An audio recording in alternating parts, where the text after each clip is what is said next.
Welcome to the Money Insights Podcast, where high-income earners come to learn wealth-building strategies that will take them from high income to high net worth. With your hosts, financial and wealth-building experts, Christian Allen and Rod Zabriskie. Welcome into today's episode of the Money Insights Podcast. I'm Christian Allen with my co-host. You know him as Rod the Pod Zabriskie. Rod, what's up, my friend? Hey, I'm doing great. Spring has sprung. I think by the time this is released, spring will have sprung everywhere. At least I'm hoping. Good. And I'm hoping. And we need a good weather update. Yeah. That's why people listen to podcasts, because they're like, you know what? I need to figure out what these guys are doing from a weather standpoint, first and foremost. Yeah. But now we've got that out of the way, Rod. I'm excited today because we're going to be talking about a subject that was inspired by yesterday's live webinar with our friend Joe Camberato, who talked about business financing. So the title of today's podcast episode is Business Financing, the Rise of Private Lending. I thought it was a really interesting conversation / presentation from Joe, just because, you know, some things clicked into my head that hadn't clicked in before. And I started to maybe see business financing in a light that I hadn't previously, which kind of felt really obvious now, but we'll talk about where that, you know, that like mild epiphany came from here in a few minutes. But anyway, it was a fun show. What was your takeaways? Yeah, I totally agree. And I think one of the things that was enlightening is knowing that this kind of stuff was out there in the past, but it was ambiguous. It was like, okay, great, it's out there somewhere. Whereas now, with Joe as someone that we can actually look to and say, okay, no, he's actually doing this. It's not somewhere out there. It's like, it's right here. Yeah. So here's the trick, or here's kind of the problem, from my perspective. And we've been through this, right? We're business owners. We've had to use business well, we didn't end up doing it, but like we've considered using business financing at times, right? But so here's the problem that exists. Business financing is incredibly difficult for small businesses to get. It ends up looking like even more like that idea of they'll lend to the people who don't need it and not to the people who could use it to actually go and create value. Yeah. And so what happens is banks have become so stringent in the way that they lend that there's been this hole in the marketplace. And to your point, Rod, like a lot of people just don't know where to go. Yep. Myself would have been included in that. Like I had no idea where to go to get business financing other than to the bank. Yep. Right. And now you're going and dealing with all of the red tape that comes with the bank. So anyway, we're going to be talking specifically about kind of the private lending side of things, why it exists, and, you know, kind of what we're seeing from it, some of the things we learned from Joe. And yeah, that's the plan. So maybe the starting point, Rod, we never take anything for granted on the Money Insights podcast. What is business financing? Yeah, and don't just say financing through a business. We need a little more than that. We'll start there. That's our starting point at its most basic level. But the idea is in a business context, you need capital, right? And it can be it can be for anything, right? It could be for payroll. It could be because you're buying equipment, you're building out a location, you have a big purchase order and you need money to help finance that. Great example. Right. And for a lot of businesses who start small and kind of grow from that, they are using the revenue for that, right? They get a purchase order and maybe they take 50% down or something like that. Just so now they have the capital so they can go do what they need to fulfill the order, and then they get the rest at the end. So there are things that people do without financing that could be done with financing. And I think that's the key is to maybe, hopefully through this podcast, and you know, if you want to go back and check out the video with Joe, you can go to our private Facebook page and look at it there. But just to open our eyes to what can be done, right, with this idea of using financing. Okay, so Rod, when you were talking about that, I started to think about Shark Tank. Okay. And how many times does people go with like a money order? They're like, They're like, or like an order from a big company. They're like, hey, I've got this order, purchase order. That's what I was looking for. And even then, they're still trying to figure out where to get money. Like, it's crazy to think that you can have business waiting for you to be done, but not be able to fill it. But that's one of the common issues that exist out there, right? Yeah. Because again, for a bank, they might say, okay, well, that's one piece of it, but does that mean that we actually believe you're going to execute on this model? It's a great point. Yeah. And what's funny is the shark sitting in the chair, they just often will bring it up and they just take it for granted. They'll say, well, you can just take that purchase order to the bank and they'll give you a line of credit. And for them sitting in those chairs, they certainly absolutely can. True. That's absolutely true. And they do it all the time. Is it true of the person standing there? And the answer is if all they know is a bank, then maybe not. Rod, are you saying Mark Cuban doesn't have a hard time getting financing from a bank? I think it goes back to what you said a minute ago. The people who don't quote unquote need it, AKA someone like Mark Cuban, could go to any bank in the country, walk in, and they would say, how much do you need? Yeah. It's crazy. Yeah. It's crazy. It's not that easy for most of us bootstrappers out here, right? Yep. Who are starting a business from the ground. Now, to be fair, that was once Mark Cuban. So sure. Don't want to take anything away from him. Okay. So we know what business financing is. Talk about, Rod, some of, and we're getting into this, I guess, but let's just hit on what are some of the challenges that we see with traditional banks that make such a need for this private lending space. Yeah. It's been an evolution because in the good old days when it was banks were mostly like community banks and it was relationships with family, friends, people in the community. You go into the bank and it's your neighbor. You have a relationship. You can sit down with them. They understand you and what you're doing and have confidence in you as a person. And so there can be some lending. Well, those days are almost completely gone. And so the problems become relationships is number one. But then even number two. We can't stop there, Rod. Even if you have to bring it in. Okay, go first. You go first. Yeah, well, even if you have that relationship, that person isn't the one making the decision anymore. It goes to some sort of lending committee that's going to actually make the decision. And so that individual relationship doesn't matter anymore, number one. And number two, the amounts they're willing to lend these days, et cetera. So if I'm going in, I'm like, well, I need $100,000 loan. They don't care about me as $100,000 loan, right? They want me to come in and say, I need $10 million. I need $50 million. And here are all the reasons why it makes sense for you to do that. Okay. I got to go back to relationships for a second, because this reminds me of something my grandpa told me. My grandpa was a prolific real estate investor. Yeah. He did really well. He was an agent and an investor. He was an entrepreneur. He started a grocery store, sold it, and then got into real estate. And this was the advice he gave me. And this is really funny because this was 20 years ago. It ended up not being true at all, by the way. But here's what he said. He said, if you have $100,000 in the bank, banks will lend you anything you want. He's like, you can get a loan anywhere. Yeah. Well, Rod, I got that $100,000 in the bank account, and guess who would not loan any money to me?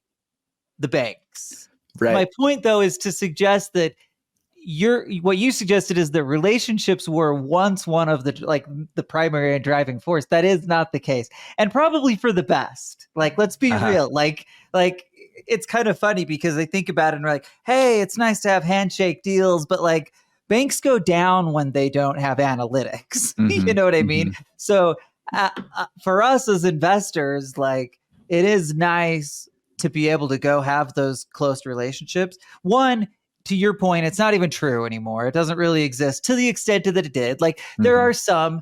I remember years ago, Rod, the Jazz had they were trying to re-sign, or they're trying to sign Paul Millsap. But the Blazers had put in a poison pill offer. That's right, poison pill offer. And it was for like $12 million, and they had to come up with it immediately. And this was really funny because I think about it now and the amount of revenue that these teams are bringing in. Like, 12 million is like a tiny, tiny bit now. But they had to come up with this. And I remember they had to go to the local bank And luckily, I think it was Zions was able to come through and they were able to keep Paul Millsap. Well, okay, so the Utah Jazz can probably get away with some relationship banking. I'm not so sure that most of us can. Now, if you've got enough money, that might work. But for the most part, like they're relying on analytics and especially the banks, right? The big banks, they're just not playing by the same rules. Now they want to look at totally different. And by the way, if you're a business owner and if you don't have a long history as a business owner, then it becomes even more challenging, more problematic. Yeah. Anyway, so those are my couple of tangents as you were talking about like the kind of former value or not focus on relationships that's maneuvered over time. Yeah. Well, that's what's happening out there.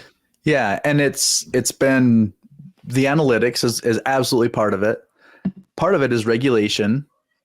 Absolutely. What kind of things the banks have to adhere to when they are making loans. And again, why are regulations? I sound like a compliance officer or something, and I'm like the risky one of the two of us. But I'm also trying to look at both sides of this, and I'm like, Sure. Okay, regulation, yes, but like let's not pretend regulation's all bad, right? Right. Regulation has value, and oftentimes it comes into play because of messes that took place. Now, over-regulation, that's where it becomes problematic. And here, I think the problem is that the majority of small business owners, the majority of businesses out there, the majority of people who need financing are small business owners. Yes. So they're working in this space that the bank is like walking away from. So then now there's, the gap that just isn't being filled or hasn't been being filled.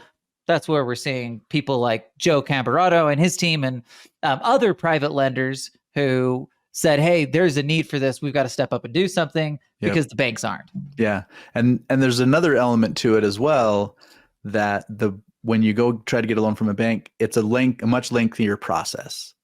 So what happens is these small business owners who all they know is the bank to go to, it takes a long time before they even find out that it's not going to happen. And now all of a sudden, whatever it was they needed it for, the project, the big hire, Paul Millsap, whatever, it's the poison pill offer. It's gone. It's been too much. It's gone. It's too much. Yeah. So PSAP's out the door. Yep. And so big opportunity cost lost if that's the only thing and that's what you're relying on, and then all of a sudden it just doesn't come through.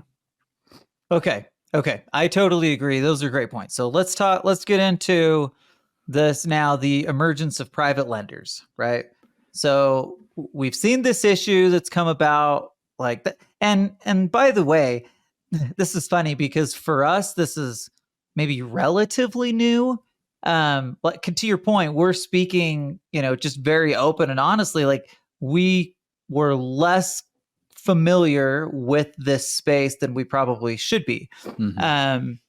So we're learning some of these things in real time, but the private lending space has been like, this gap has been widening for some time, and it at least seems to be at a place where it might be being filled in somewhat. Now, the challenge is, how do we know what a good private lender is? And like, there's all these, we'll get into that here in a few minutes, but talk about, what comes to your mind when we're thinking of the emergence of private lenders. Yeah, well, it's when there is a gap in a capitalistic society and there are solutions that can kind of come in and fill that in, then that's where this comes from. So in other words, what we found out again yesterday is that because banks don't want to mess with the small guys, but there are a lot of small guys out there that if they can get access to the financing can make a big difference, right? In their community and in their, obviously their family, whatever, their business. And so private lenders come in and they fill that gap, right? And that's really, to me, that's really the big thing. And it's no different than private equity, right? There's a situation that you're really getting to a place where only like the quote unquote elite have access to the best types of banking. Similar to the other side, the traditional investment world where only the wealthiest people were having access to these higher end investment funds, right? So what's happened though, we've seen is this emergence of private equity. That's what we see in the real estate syndication space, right? Yep. All these people have come in and said like, hey, we can work together to produce great returns and get a lot of the same types of returns and benefits that the big guys are getting, the higher end investor. The same thing is happening here. It's just obviously a reverse concept where it's about lending money instead of purchasing something to get a return. But at the end of the day, there's a reason we're trying to get money, right? As a business owner, I'm trying to get money so that I can then put that money to work and get the ROI. So again, it's really simple. It's like private equity, just in reverse. So let's talk maybe a little bit more about some of the reasons or trends in more detail. Why does this place exist, and kind of what is it doing for us in general? That's our next question. Yeah. So I think maybe the first place to talk about is we talk about all these problems with banks, right? So they're not willing to lend at those levels. Okay, great. So you have now private lenders who have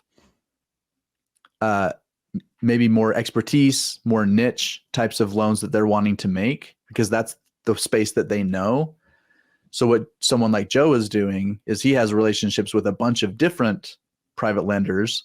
So then when someone who's in the industrial space comes to him and they're looking for a loan, and he knows several lenders that specialize in that type of loan, that he's connecting them with that, right? So and by extension, then the whole kind of relationship thing comes about, because as that person is able to find solutions and get the financing that they need, and then later on have additional needs, well, guess where they're going to go, right? And so over time, you get to have these relationships that, again, can they exist at the bank? Well, they can if you were able to get the first loan, if you were the Mark Cuban, or again, we're using Mark Cuban, but it could be anyone whose business is large enough that now the banks care. You can get to that level. Well, now you're getting to that level for the smaller businesses. They have an opportunity to do that. So, Rod, that's really one of the primary differences that we're seeing now with this private lending. We actually get an opportunity to go back into the place where relationships matter, because size matters, right? On both sides. Well, banks become so large that there's just too much red tape, there's too much regulation, all the things we talked about, that even if you have a personal relationship with people, they're not going to be the people up in the chain that are making the ultimate decision. Yep. So therefore, they're really just facilitators of applications and things like that, right? Whereas you could change things, you could actually go to a company like National Business Capital, Joe's group, and fill that gap. You could actually get that need taken care of. So again, and have a real relationship with somebody that's not making the decision by themselves, right? But there's less people who are having to kind of work together to make that decision. And by doing that, you're getting a more personalized approach. Like suddenly they might be willing to look at your individual situation in more detail. Yes. Yeah. Which leads to faster approval times. He gave examples of it's not being unusual for them to turn around in 5 to 15 business days. Whereas, and that's crazy. Yeah, the bank, it's crazy it's when you 30 to consider 90 the days. difference. Yeah. Oh man, and if you're good at getting them stuff, right? Like if you're really on top of it, you can get a reasonably fast approval would be like 30 to 45 days. But I think more typically it would be longer than that, just on average. I'd be interested to hear from somebody that's processing applications. But the other thing, Rod, is not only less processing, but then how many of those just get denied altogether, right? Just thrown out. Yep. Anyway, yep, big exactly. difference. So faster approval times, but also more flexible terms. And where that comes in is they're looking at the specific need. So in other words, if you're going to a bank again and you're just begging them, hey, fit me in, just look at my application and fit me in somewhere. Well, they're fitting you into their programs, whatever terms, whatever offers that they have that they've already built. Does your application fit whatever we're doing? Whereas on the private lending side, they're able to build it around what you're looking for, right? So the terms of the loan are a little more specific to what you're doing. One of the questions that was asked by one of the listeners kind of brought this out, right? They're saying, hey, here are my specific situation. And so is there something we can talk about? And really Joe's response was, yeah, we can create this as a starting point. I think in this example was, we'll start with a $50,000 line of credit, and then we can grow from there. We can grow into these other things that you need. But the point was, it's now built around the individual and what they're needing. And so the terms, the customization Yes. is suddenly in place. That's really useful for people who don't fit in like the regular box, right? Like Yep. in this situation, this person was worried because they don't have the cash flow to just naturally walk up to a bank or a private lender and say, hey, this is what my cash flow looks like. What will you give me? It was a little bit more unique. It was like, flipping houses, selling, and then they were getting the profit on the back end. So then it's like, okay, that looks a lot different than saying, hey, I've had this business for 7 years and our cash flow is 1.2 million. You know what I mean? Yeah. Suddenly things, look totally different.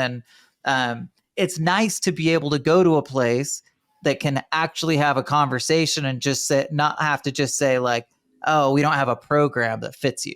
Yep. Okay. So this is where I'm going to ping you. You had an epiphany and we all want to hear about it.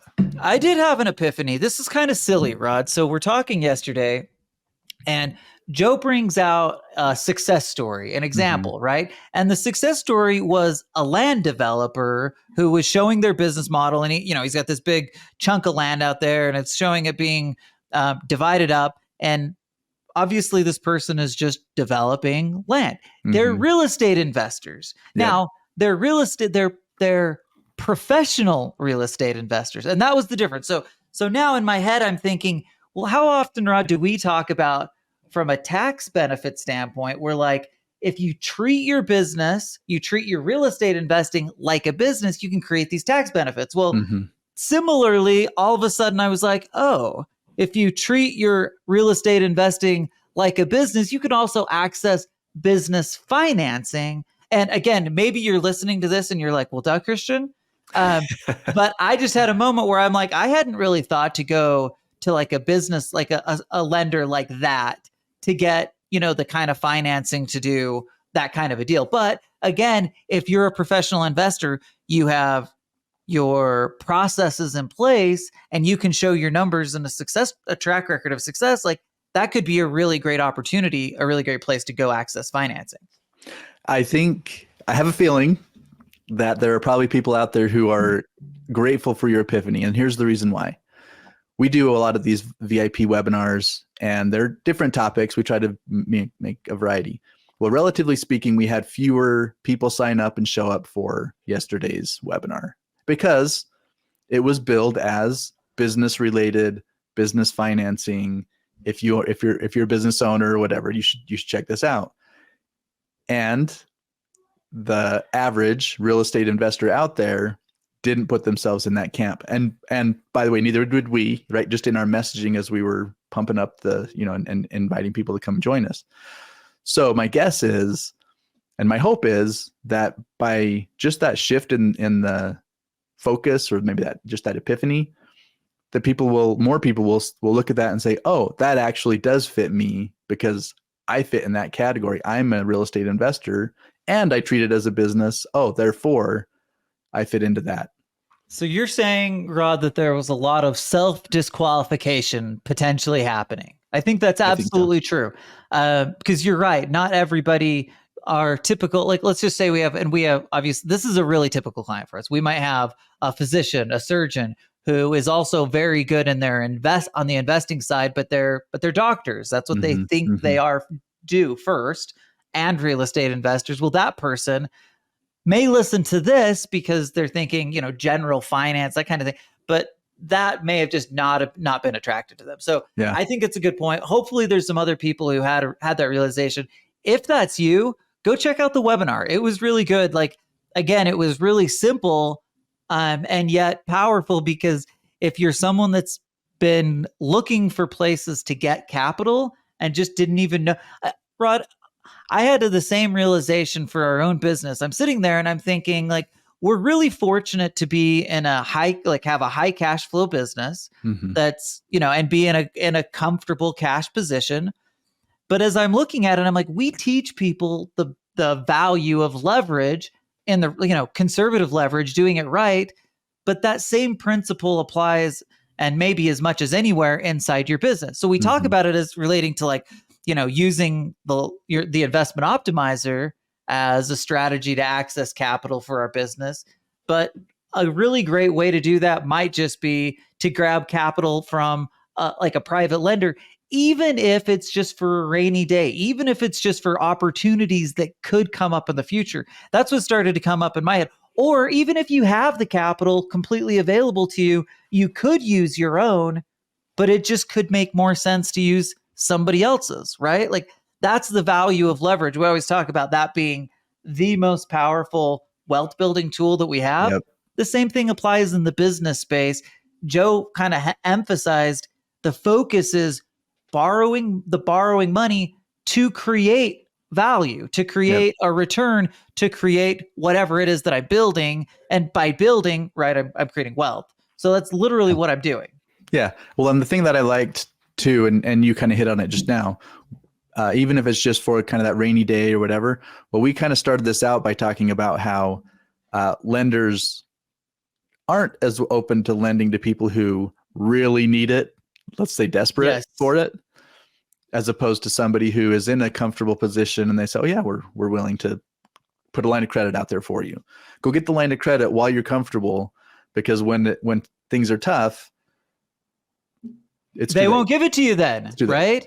It reminds me of the idea of like the 15-year mortgage. I know this is going to be like, I'm going to bring it together here, but like 15-year versus 30-year mortgages, right? We oftentimes talk about like, I could pay all of that down, but then what happens if I'm in a pinch, right? Suddenly I'm like, oh, I wish I had that extra cash that I threw into my house. Well, similarly here, I could be in that kind of situation where maybe I get to a situation where I do need the money, but now I'm not in a place where I can get it. Or now I have a great opportunity, but because things aren't as strong as they were in the past. So to your point, I really like that idea of taking advantage of the idea of business financing. Even if you don't need it, get access to it. And now that doesn't mean that you go and pay massive interest. Like, I'm talking about a line of credit in this kind of situation, right? Yep.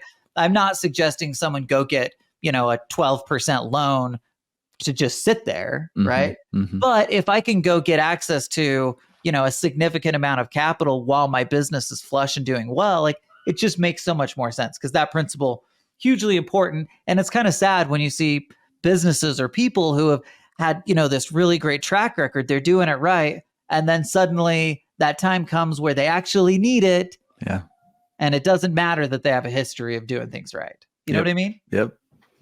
Okay, Rod, I want to finish off by talking maybe about some of the considerations or just some basic risks associated with it, because we don't want to pretend that, hey, now there's places that will give me capital that aren't banks.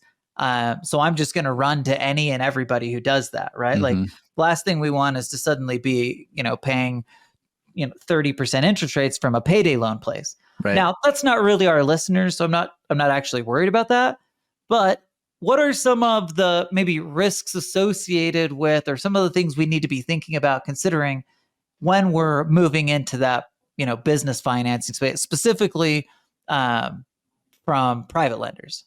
Yeah. So in the same way that you do your due diligence when you're going to invest in something, in this case, you do your due diligence on the lender, right? And again, that may just be too obvious, but I think it is very important to always approach it that way, because when you get into those loan docs and you're looking at the different pieces and the different triggers that could do different things, you need to make sure that you're understanding that, and or aligning yourself with someone who can help you understand that. So in this case, again, we've talked a lot about Joe, but I'm using him as an example because he's basically a broker, right?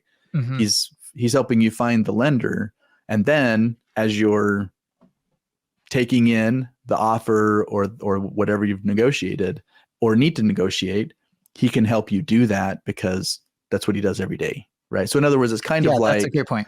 Having a realtor help you understand the docs on the loan purchase, or sorry, on the home purchase. Similarly, he's kind of like that person that understands what's going on and is helping you to negotiate what you want so that you can really, number one, get what you need, but also not put yourself at risk in doing it. I think the thing to remember is that less regulation means more due diligence, right? We're basically trading some of that red tape for some of the security that comes with regulations at a bank that's happening at, the federal level, right? Mm-hmm. So when that goes away, that means that there is naturally going to be, it's a little bit more of the Wild West, right? Mm-hmm. Which again means that we have to be looking for things like tracker. It means that we don't want to be focused on branding, right? And this came to my mind because this is the same on the investment side. We live in this incredible digital space, this digital world where you can make it look like you've got an incredible business relatively easily, right? Mm-hmm. If you put an awesome website together, throw some stuff online, and suddenly that's not enough. I guess that's why I'm saying that. Like, it has to be a higher level of that. Again, because we don't have this body that comes like the banking system does, we're taking on at least some of that response. Now it's not, I'm certain there is some regulation that exists there, Absolutely. right? Yep. It's just not to the level that you have inside the banking world, which means, there's just more opportunity for things to go wrong. So that's my take on it. Yeah, absolutely. And I think that really is the primary thing to be aware of going in. Don't just view it as free money and you can just use it for whatever you want, right? You're going in with a real proposal. They're viewing that, and then you're coming to something together. But again, make sure you're working with someone that knows what they're doing.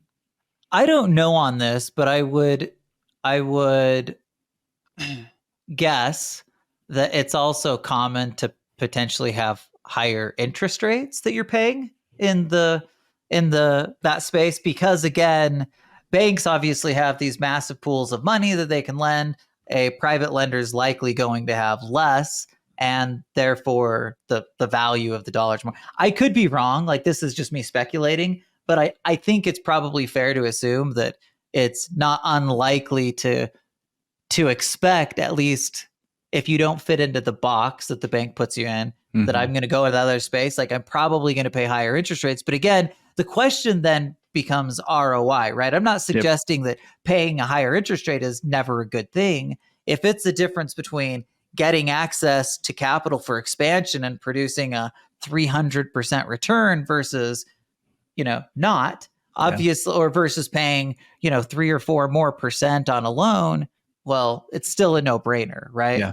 So it's all about accessing capital, knowing why you're accessing that capital, and making the strategic decisions to, do something to create a return so that it's worthwhile. And obviously the same thing applies whether it's coming from the bank or anywhere else, but you might just have to be considering that even more when you're thinking about, okay, well, banking rates are here, maybe I'm getting access to it here. Is it worth it? Does it make sense? Yeah, great That's point. the way to think about it. Okay, Rod, any final thoughts before we wrap this thing up? Any final advice for our listeners? Just if you're intrigued by this and you want to hear a little bit more about this interview that we talked about, then just go to our private Facebook page, check it out, and I think you'll be interested. Okay, so and the Facebook group is Investment Strategies for High Income Earners. So if you're not a member of the Facebook group, become one. If you're someone that doesn't use Facebook and you want access to it, email Rod or Christian at moneyinsightsgroup.com and we'll be happy to make sure it gets sent out to you. Yeah. Okay, Rod, this has been fun. Thanks everybody for listening, and we'll see you next week. Thank you for listening to the Money Insights Podcast. To learn more about the financial and business strategies discussed in this show, please visit moneyinsights.net. The views and opinions expressed on the Money Insights Podcast are not intended to be individual financial, tax, or legal advice. Always consult with the appropriate advisor before making financial decisions. And if you're enjoying the show, please feel free to rate, subscribe, and leave a review wherever you listen to your podcasts. This will help others find the show and learn wealth building strategies for themselves. Thanks again for tuning in, and we'll catch you in the next episode.